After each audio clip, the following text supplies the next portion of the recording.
Hi friends, welcome to fifth episode of unknown warrior. Unknown warrior के 5वें episode में मैं आप सभी का स्वागत करता हूं। इस एपिसोड में हम बात करने वाले हैं प्रतीक तिरोड़कर के साथ। उन्होंने लॉकडाउन में कोरोना के लिए एक रोबोट बनाया है। साथ ही साथ वो अलग अलग तरह के ह्यूमनॉइड रोबोट्स पर काम करते रहते हैं। वो दो अलग अलग कंपनी के सीईओ और फाउंडर है। तो हम आज इनसे बात करेंगे और जानेंगे कि किस तरह की इन्होंने प्रॉब्लम फेस की है रोबोट को बनाते समय। और यह मैं आपको बता दूं कि इनका रोबोट इंडिया का और वर्ल्ड का पहला ऐसा रोबोट है जो इंटरनेट कंट्रोल्ड है। तो हम इनसे बात करेंगे। तो will directly start from your introduction. तो हम आपके इंट्रोडक्शन से स्टार्ट करेंगे। Prateek Tirodkar, introduce yourself with our audience. Hello everyone.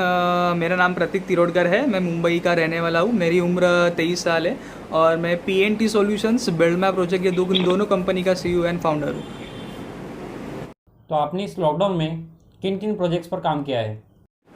Covid के लिए हमने वैसे बहुत सारे प्रोजेक्ट सोचे थे। उसमें से कुछ है सैनिटाइजेशन टनल भी हमने बना के दिए थे। उसके बाद ऑटोमेटिक हैंड सैनिटाइजर मशीन्स हमने बना के दिए थे। लेकिन सबसे मेन प्रोजेक्ट जो था वो हमने कोविड के लिए रोबोट बनाया था, तो वो वाला था। तो वो सबसे इम्पोर्टेंट और मतलब बोलते हैं ना कि सबसे बेस्ट प्रोडक्ट जो था हमारा कोविड में, तो वो कोरोबॉट था। तो हमें कोराबॉट के फंक्शंस और कैसा वो वर्क करता है उसके बारे में कुछ बताइए। ज़रूर ज़रूर ज़रूर। तो कोरोबॉट ये ऐसा रोबोट है जिसमें 20+ फीचर्स है। ये पूरे वर्ल्ड का सबसे फर्स्ट इंटरनेट कंट्रोल रोबोट है जो मेडिकल सेक्टर में यूज़ हो रहा है। So it's a big achievement for us and our team members. तो बेसिकली इसमें अगर हम लोग डिज़ाइनिंग के बारे में बात करने जाए तो ये हमारा फोर्थ रिवाइज्ड वर्जन था। इससे पहले हमने 3 कोरोबॉट बनाए थे और ये कोरोबॉट का 4th वर्जन है जो अभी हॉस्पिटल्स में यूज़ हो रहा है। सो बेसिकली कोरोबॉट का फर्स्ट वर्जन जो था तो वो बेसिक आइडिया से हमने स्टार्ट किया था कि जो खाली डिलीवरी करेगा। लेकिन उसके बाद जैसे ही हमने कोरोबॉट का 2nd वर्जन बनाया तो उसमें हमने ऑटोमेटिक हैंड सैनिटाइज़र, उसके बाद सराउंडिंग एरिया सैनिटाइजेशन, ये वाले फीचर्स उसमें ऐड होते गए। और 3rd में और फीचर्स ऐड हो गए और 4th में फिर जो सबसे लेटेस्ट वर्जन है उसमें 20+ फीचर्स थे। तो उसमें से जो मेन फीचर्स है उसके बारे में आपको बताऊंगा। अगर हम लोग हाइट की बात करें तो कोरोबॉट हाइट में 6 फीट उसकी हाइट है और विड्थ की बात करें तो 2 फीट 2.5 फीट तक उसकी विड्थ है। इसमें हमने क्या किया है, 4 लेयर्स ऑफ ट्रेस दिए हुए हैं। ईच ट्रे का लोड कैपेसिटी जो है वो 20 kg है। तो हर एक ट्रे में आप 20 kg तक का सामान कैरी कर सकते हो। ऐसे 4 ट्रे है तो आप जो अपर बॉडी है वहाँ पे आप 80 kg तक का जो आपका सामान रहेगा, फूड रहेगा या फिर अदर मेडिकल इक्विपमेंट्स है तो वो आप उसमें से आराम से सर्व कर सकते हो। उसके बाद जो उसके नीचे का पार्ट है वहाँ पे हमने कैबिनेट स्ट्रक्चर बनाया हुआ है। तो वो कैबिनेट में आप अराउंड 50 kg तक 50 kg तक का आप उसमें सामान आराम से रख सकते हो। ओवरऑल अगर हमने इसका वेट कैपेसिटी बोला तो इसका 400 kg मैक्स पेलोड है, लेकिन हम लोग 200 kg तक ही बताते हैं पेलोड का उसका ये। और उसके बाद अदर फीचर्स बोले जाए तो उसमें एक ऑटोमेटिक हैंड सैनिटाइज़र है। जैसे ही आपको अगर कुछ फूड उसके ऊपर से लेना होगा या फिर कोई भी चीज़ पेशेंट को कोरोबॉट के ऊपर से लेनी होगी तो कोरोबॉट सबसे पहले अनाउंसमेंट करता है कि सैनिटाइज योर हैंड फर्स्ट। तो ये हैंड सैनिटाइज करने के लिए उसको कहीं भी छूने की ज़रूरत नहीं है। At the front end of robot there is one assembly where we can put hands. आप जैसे ही आपका हाथ रखते हो ऑटोमेटिकली वहाँ से सैनिटाइजर आता है। तो वो एक सिस्टम हमने उसमें दिया हुआ है। तो सबसे पहले आपको आपके हाथ सैनिटाइज करना है, उसके बाद ही आपको उसके ऊपर से जो सामान पिक करना है वो आप उसके ऊपर से ले सकते हो। इससे क्या होगा कि जो खतरा है फैलने का तो वो बहुत कम हो जाता है, कोरोना वायरस के फैलने का। उसके बाद इसमें और एक फीचर दिया हुआ है हॉट वाटर, कोल्ड वाटर, वो सब चीज़ें। तो मतलब वाटर डिस्पेंसिंग सिस्टम भी उसमें दिया गया है। तो पेशेंट के पास डिस्पोजेबल ग्लास होते हैं, अदरवाइज रोबोट के ऊपर भी हम लोग डिस्पोजेबल ग्लास सेंड करते हैं। तो अगर पेशेंट को टी लेना होगा या फिर हॉट वाटर लेना है तो वो ग्लास लेकर वो पर्टिकुलर सिस्टम के नीचे रख सकता है। जितने अमाउंट ऑफ वाटर उनको चाहिए तब तक वो ग्लास उनको नीचे प्लेस करना है। सेंसर बेस्ड है तो बट ऑब्वियस जब तक आप ग्लास वहाँ पे रखोगे तो वहाँ से आपको पानी या फिर चाय जो अलग अलग सेक्टर से वहाँ से वो आते रहता है। जैसे ही आपकी क्वांटिटी हो गई, आप जैसे ही ग्लास निकालोगे वो ऑटोमेटिकली बंद हो जाता है। अभी इसमें ऐसा चांसेस है कि कभी कभी ओवरफ्लो हो सकता है। तो ओवरफ्लो के लिए हमने वहाँ पर एक अलग से सिस्टम बिठाया हुआ है। तो ड्रेनेज सिस्टम टाइप वो सिस्टम है, नीचे एक ड्रम रखा हुआ है 5 लीटर का। तो जैसे ही वहाँ से ओवरफ्लो होगा वो पूरा का पूरा नीचे की तरफ बेस सेगमेंट में जहाँ पे पे वो 5 लीटर का वेस्टेज कैन रखा हुआ है, वहाँ पे जाके कलेक्ट होगा। तो हॉस्पिटल में कहीं पे भी बोलते हैं ना कि अगर वेस्ट हो जा रहा है, ओवरफ्लो हो रहा है, तो यहाँ हवा गिर जाएगा, तो उसके चांसेस भी इसमें बहुत से रिड्यूस्ड है, होगा ही नहीं बेसिकली। उसके बाद इसमें 3-वे सैनिटाइजेशन सिस्टम दी गई है। Back at the back of the robot हमने एक नोजल बिठाया हुआ है, 3-वे नोजल। तो वो नोजल क्या करता है ना, जब भी हम लोग को हॉस्पिटल का एरिया सैनिटाइज करना होगा, हॉस्पिटल ही नहीं, ये रोबोट आप मल्टी फंक्शनल है, आप कहीं पर भी यूज़ कर सकते हो, आप ये होटल्स के लिए यूज़ कर सकते हो। इवन हमने एक होटल में ये रोबोट ऑलरेडी इंप्लीमेंट किया हुआ है मुंबई में। तो वैसे ही जहाँ से ये रोबोट पास होगा वो एरिया पूरा क्या होगा, सैनिटाइज होगा, कंटिन्यूस पे स्प्रे आते रहेगा, और ये सब बटन कंट्रोल्ड है। तो आपको जितने टाइम तक उसको ऑन रखना है आप ऑन रख सकते हो, जब आपको बंद करना है आप बंद कर सकते हो। उसके बाद इसमें सेल्फ सैनिटाइजेशन सिस्टम भी दिया गया है। जैसे कि हमने बोला कि इसमें 4 ट्रे, तो अलग अलग तरीके से हम लोग इसमें से फूड बेच सकते हैं, या फिर मेडिकल इक्विपमेंट जो हम लोग को सामान सर्व करे वो हम लोग बेच सकते हैं। तो वो सभी ट्रेस को सैनिटाइज करने के लिए इसमें अलग अलग ट्रे के लिए एक सेल्फ सैनिटाइजेशन सिस्टम भी इसमें बिठाया गया है। अगर हम लोग बॉटम की बात करें तो रोबोट के नीचे हमने अल्ट्रा वायलेट्स रेज की, मतलब अल्ट्रा वायलेट्स लाइट्स बिठाए हुए हैं। तो इससे क्या होता है, जो नीचे का एरिया जहाँ से रोबोट पास हो रहा है, तो वो एरिया भी डिसइंफेक्ट होने में हम लोग की मदद होती है।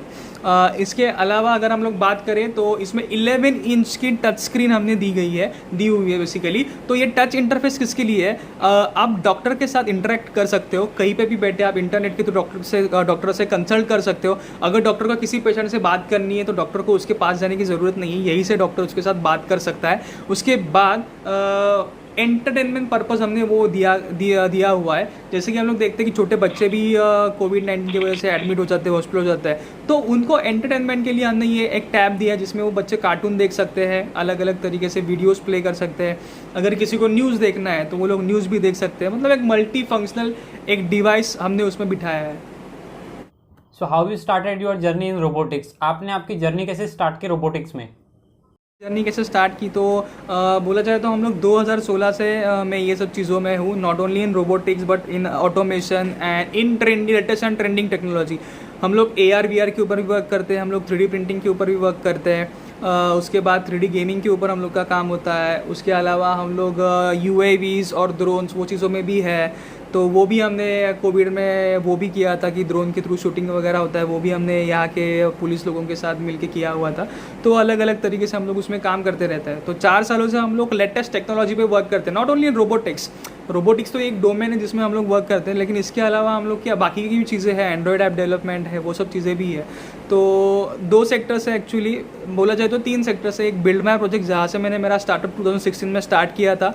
उसके बाद 2018 में मैंने BMP कोर्सेज लॉन्च किया, जिसके थ्रू हम लोग schools, colleges and working professionals को ट्रेनिंग प्रोवाइड करते हैं अलग अलग सेक्टर्स में। जैसे कि टेक्नोलॉजीज मैंने बताया, तो 40+ टेक्नोलॉजी में हम लोग ट्रेनिंग प्रोवाइड करते हैं। आपको चाहिए रहेगा तो आप bmpcourses.in ये वेबसाइट पे जाके आप सब देख सकते हो कौन से कोर्सेज अवेलेबल है। उसके अलावा अभी हमने 2019 में PNT सॉल्यूशंस लॉन्च किया। तो PNT solutions is working corely and mainly in industrial domain, in automation and robotics. तो पहले भी हमने रोबोट्स बनाए हैं, जैसे कि मान लो कि एक हैदराबाद में हम लोग ने रोबोट डिलीवर किया था। तो वो रोबोट क्या करता था, अगर कोई गेस्ट आता है तो उनको फेलिसिटेट करने का काम करता था by giving bouquet to them.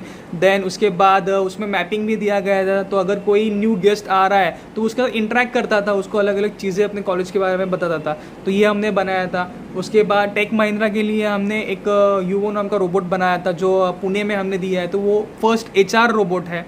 तो अलग अलग ऐसी चीज़ें हम लोग बनाते रहते हैं। This is not a first time when we made a robot.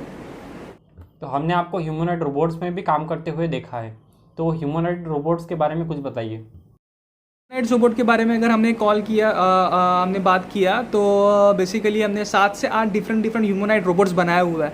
तो उसमें अलग अलग है। तो मैक्स जो हमने बनाया था वो 47 डिग्री ऑफ फ्रीडम का ह्यूमनॉइड रोबोट बनाया था, जो कंपेरेटिवली ह्यूमन जैसा ही था। उसमें बेंडिंग मूवमेंट था, उसमें हर एक फिंगर मूवमेंट था, रिस्ट मूवमेंट था, एल्बो मूवमेंट था, शोल्डर मूवमेंट था, नेक के 2 मूवमेंट थे, up down and left right.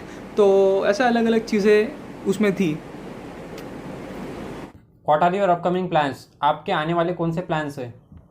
Upcoming plans के बारे में बोला जाए तो हम लोग को अभी mainly malls and hotels industries के लिए वर्क करना है, क्योंकि अभी हम लोग सभी देख रहे हैं social distancing is the most important thing now days. तो जैसे कि अभी होटल्स ओपन हो रहे हैं, उसके बाद मॉल्स ओपन हो रहे हैं, तो ये डोमेन में हम लोग ज़्यादा फोकस कर रहे हैं कि यहाँ पे हम रोबोटिक्स इफेक्टिवली कैसे दे सकते हैं या फिर रोबोटिक्स का यूज़ इफेक्टिवली कैसे हो सकता है। अभी तक जो हमने रोबोट्स देखे वो रिमोट कंट्रोल्ड होते हैं, खाली फूड डिलीवरी का काम करते हैं। जैसे हमने सबसे पहला कोरोबोट का वर्जन बनाया, वो खाली मेडिसिन डिलीवर करता था। तो वो चीज़ हम लोग को नहीं करनी है जो पहले से मार्केट में है। Now we are into AI and ML also, so artificial intelligence का यूज़ करके हम लोग कुछ स्मार्ट रोबोट्स बनाने की तैयारी कर रहे हैं जो अपने आप काम करेंगे। आपको किसी को भी उसके पीछे एक आदमी डेडिकेट करने की ज़रूरत नहीं रहेगी, फुल्ली ऑटोमेटिक ऐसे हम लोग रोबोट्स के बारे में भी सोच रहे हैं। सबसे पहले तो बात की जाए तो सबसे पहले हमने जो रोबोट बनाया था तो वो हमने हमारे थॉट्स के ऊपर बनाया था कि हमें रोबोट्स को कैसे रिप्रेजेंट करना है। उसके बाद जैसे कि मैंने बोला कि सेकंड रिवीजन हुआ, थर्ड रिवीजन हुआ, फोर्थ रिवीजन हुआ। तो जब ये रिविजन्स हो रहे थे ना, हमने बहुत लोगों से फीडबैक लिए, हमने डॉक्टर से इंटरेक्ट किया था, हमने मिनिस्टर से भी बहुत सारे इंटरेक्ट किया था कि एक्चुअल रिक्वायरमेंट क्या है। क्योंकि बहुत से हम लोगों ने देखा रहेगा तो बहुत सारे रोबोट्स ऑलरेडी मार्केट में आ रहे थे। जब भी हम लोग ने फर्स्ट लॉन्च किया था उसके बाद बहुत से रोबोट आए जो डिलीवरी पर्पज़ के लिए यूज़ हो रहे थे, लेकिन just delivery is not a big thing, हम लोग को कुछ अलग करना था। तो वैसे ही हमने डॉक्टर से बात की कि क्या क्या रिक्वायर्ड है। हमारे इसमें टेम्परेचर मॉनिटरिंग था, ऑक्सीजन मॉनिटरिंग था। तो ये सब चीज़ें जो है जो डॉक्टर्स ऑन द फील्ड जाके काम करते हैं, delivery is not a big thing, वो तो खाली फूड डिलीवर करना तो ये कोई भी करता है वहाँ पे जाके। तो बेसिकली हम लोग को क्या करना था, मल्टी फंक्शनल रोबोट बनाना था। मतलब 10 रोबोट अलग अलग फीचर्स वाले काम करने से अच्छा वो सभी को हम लोग को कंबाइन करके एक ही रोबोट में वो सब फीचर्स डाल लेते हैं। Basically it's a big task for us, क्योंकि एक फीचर देना ईजी होता है कंपेरेटिवली हम लोग जब मल्टी टास्किंग या मल्टी फंक्शनल रोबोट बनाते हैं, क्योंकि उसमें बहुत सारी दिक्कतें आती है, सब इंटरफेसिंग करना होता है, प्रोग्रामिंग भी बहुत डिफिकल्ट हो जाता है। तो वो चीज़ थी। तो हमने डॉक्टर से कंसल्ट किया था, वहाँ के नर्सेस से जाके बात की थी हमने कि आपको कैसी रिक्वायरमेंट है या फिर आपको कैसा मशीन यहाँ पे लगेगा या फिर क्या क्या उसमें फीचर्स होने चाहिए। तो वो सब से बात करने के बाद ही हमने एक प्रोडक्ट बनाया था। तो आपने कौन से प्रॉब्लम फेस किए इन रोबोट्स को बनाते समय? कोविड की बात की जाए तो सबसे इम्पोर्टेंट प्रॉब्लम ये था कि तब स्ट्रिक्ट लॉकडाउन था। मार्च से लेके अप्रैल मई जून तक स्ट्रिक्ट लॉकडाउन था, और ये रोबोट हमने जो है वो मार्च और अप्रैल के मंथ में ही बनाया हुआ था। तो ये टाइम पे सबसे मतलब दिक्कत वाली बात ये थी कि कंपोनेंट्स अरेंज करना and travelling, this two were a big issues for us, क्योंकि लॉकडाउन के टाइम पे सब बंद था। मतलब पुलिस वाले भी हम लोग को बीच में रुका के पूछते थे और वो लोग उनकी ड्यूटी करते हैं बट ऑब्वियसली तो, लेकिन उन्होंने भी हमसे बहुत अच्छे से कोऑर्डिनेट किया। हम लोग के पास गवर्नमेंट का लेटर था, हमने गवर्नमेंट के साथ टाइप करके सब चीज़ें की थी, तो उनका लेटर था, तो वो दिखाने के बाद हम लोग को ज़्यादा दिक्कत नहीं आती थी ट्रैवलिंग के लिए, because we have personal vehicles. लेकिन सबसे बड़ी दिक्कत यहाँ पे है कि थी मटेरियल अरेंजमेंट, जो कंपोनेंट्स होते हैं तो वो एक ही जगह से अपने को तो नहीं मिलता है, क्योंकि फैब्रिकेशन के लिए अलग जगह से लाना पड़ता है, फिर उसके बाद इलेक्ट्रॉनिक कंपोनेंट्स अलग जगह से लाने पड़ते हैं। तो ये सब लाना ये it's a big task for us. और ये टाइम पे जो हमारी टीम थी तो खुद की जान मतलब डाल के और सब जगह पे जाके वो घूम घूम के वो कंपोनेंट्स लेके आते थे। तो इसमें जो हमारे, मैंने जैसे कि बोला हम लोग 4 साल से ये फील्ड में है, तो तभी से हमारे बहुत सारे वेंडर्स पहचाने वाले थे, तो उन्होंने बहुत अच्छे से कोऑपरेट किया। जैसे हम लोग उनको बोलते थे कि कल हम लोग को आना है और ये सामान वगैरह परचेस करना है, तो वो अच्छे से कोऑपरेट करते थे और वो भी आते थे। दैट्स ट्रू, लाइक हम लोग उनके लिए भी परमिशन लेटर निकालते थे। लेकिन ये सब के पीछे वो जो वेंडर्स थे वो, लेकिन गवर्नमेंट के जो ऑफिशियल्स थे वो, पॉलिटिशियंस ने भी हम लोग को बहुत सपोर्ट किया यहाँ जाने के लिए, अरेंजमेंट्स करने के लिए। वो सभी का इसमें क्या बोलते हैं कॉन्ट्रीब्यूशन है। आप रोबोटिक्स का इंडिया में क्या भविष्य देखते हो? जैसे कि हम लोग देखे जाए तो चाइना या फिर जापान या फिर यूएस कंट्रीज़, वहाँ पे रोबोटिक्स एंड ऑटोमेशन का अलग ही लेवल का क्रेज़ है। मतलब वहाँ के बच्चे भी, जो हम लोग बोलते हैं ना कि कॉलेज लेवल के स्टूडेंट्स अभी इंजीनियरिंग के जो पास आउट स्टूडेंट है वो प्रोजेक्ट्स नहीं बना सकते, वहाँ पे वो ऑलरेडी स्कूल्स में उनको सिखाया जाता है। और वहाँ पे जो अभी रोबोट्स यूज़ हो रहे हैं वो हर एक डोमेन में बहुत ज़्यादा इसमें यूज़ हो रहा है, लेकिन हमारे यहाँ पे कंप्यूटरली अभी तक वो नहीं है। लेकिन जो नेक्स्ट 5 to 10 ईयर्स रहेंगे वो इंडिया में रोबोटिक्स रिवॉल्यूशन आने वाला है। हर चीज़ों में हम लोग रोबोटिक्स यूज़ करने लगेंगे। लाइक मॉल्स में, जैसे मैंने बोला ना, मॉल्स रहेंगे, होटल्स रहेंगे। और अभी तो ये नीड है, ये तो टाइम का नीड है कि आपको सोशल डिस्टेंसिंग मेंटेन करना है तो आपको मशीन ज़्यादा यूज़ करना है। तो नेक्स्ट 5 to 10 ईयर्स जो रहेंगे तो वो इंडिया में रोबोटिक्स का बोलते हैं ना अलग से क्रेज़ और अलग से रिवॉल्यूशन होने वाला है। तो जो लोग अभी रोबोटिक्स में और प्रोजेक्ट डेवलपमेंट में नए आ रहे हैं, आप उन्हें क्या कहना चाहोगे? देखो, इंडिया में टैलेंट की कमी नहीं है, हम लोग हर बार यही बोलते हैं, सब लोग बोलते हैं, लोग खुद से आगे आते नहीं हैं या फिर वो डरते हैं कोई भी चीज़ करने के लिए। मतलब आपको जो लगता है कि हाँ ये एक प्रोजेक्ट मैं कर सकता हूँ, ये इनोवेटिव है, बना सकता हूँ, आप सबसे पहले उसका प्रोटोटाइप बनाओ, आप लोगों से बात करो, क्योंकि जब तक आप कोई भी चीज़ का आउटपुट नहीं देगा, जैसे मैंने भी बोला, मैंने सबसे पहले कोरोबॉट का वर्जन 1 बनाया था, तो वो 2 दिन में हमने बनाया था। तो वो जब हमने लोगों के सामने प्रेजेंट किया तभी लोगों ने हमारे ऊपर ट्रस्ट रखा कि नहीं ये लोग कर सकते हैं। तो उसके बाद हमने फिर अलग अलग वर्जन्स बनाए अकॉर्डिंग टू रिक्वायरमेंट। तो वैसे ही अगर आपके दिमाग में कुछ भी आइडिया है, आप सबसे पहले उसका प्रोटोटाइप बनाओ। जब तक लोग देखते नहीं है ना कि आपने कुछ किया है, आपने बनाया है, तो तब तक आपके ऊपर लोग भरोसा नहीं रखते हैं। तो जो भी आपके दिमाग में आइडियाज़ है आप उसके ऊपर वर्कआउट करो। For sure next 5 to 10 years robotics and automation, ये फील्ड में बहुत सारी चीज़ें होने वाली है। रोबोटिक्स में स्पेशली क्या होने वाला है, IoT इंटीग्रेट होने वाला है रोबोटिक्स के साथ, machine learning, deep learning, artificial intelligence, emotional intelligence, ये सभी चीज़ें रोबोटिक्स के साथ इंटीग्रेट होने वाली है। और जैसे कि हम लोग बोलते हैं ना कि स्मार्टफोन, नॉर्मल फ़ोन और स्मार्टफोन, ये दोनों में डिफरेंस होता है। तो वैसे ही ये टेक्नोलॉजीज इंटीग्रेट होने के बाद नॉर्मल रोबोट्स और स्मार्ट रोबोट्स, इनमें भी क्या आने वाला है, डिफरेंस आने वाला है। तो ये जो नेक्स्ट 5 to 10 ईयर्स है, इसमें बहुत स्कोप है यंगस्टर्स के लिए बेसिकली मैं कहूँगा, या फिर जो इनोवेटर्स है, not only youngsters, I would like to say innovators, जो इनोवेटर्स है जिनके पास अलग अलग आइडियाज़ है, जो ऑलरेडी आइडियाज़ के ऊपर वर्क कर रहे हैं, तो इनके लिए ये बहुत क्रीमी ऐसा टाइम होने वाला है। One positive message for our audience, आप हमारे ऑडियंस को एक क्या पॉजिटिव मैसेज देना चाहोगे? पॉजिटिव मैसेज मैं यही बोलना चाहूँगा कि ऐसा कोई भी प्रॉब्लम नहीं होता कि जिसका सोल्यूशन नहीं है। हर प्रॉब्लम का कहीं ना कहीं पे आगे सोल्यूशन होता है। जैसे कि अभी हम लोग बात करें कोरोबॉट की, अगर लॉकडाउन में हम लोग भी हाथ पे हाथ रख के बैठ जाते कि अरे कुछ काम नहीं है, अभी क्या करेंगे, लॉकडाउन हो गया, ये हुआ वो हुआ, तो आज जो हमने बनाया ये लॉकडाउन में कोरोबॉट, तो ये कभी बनता ही नहीं।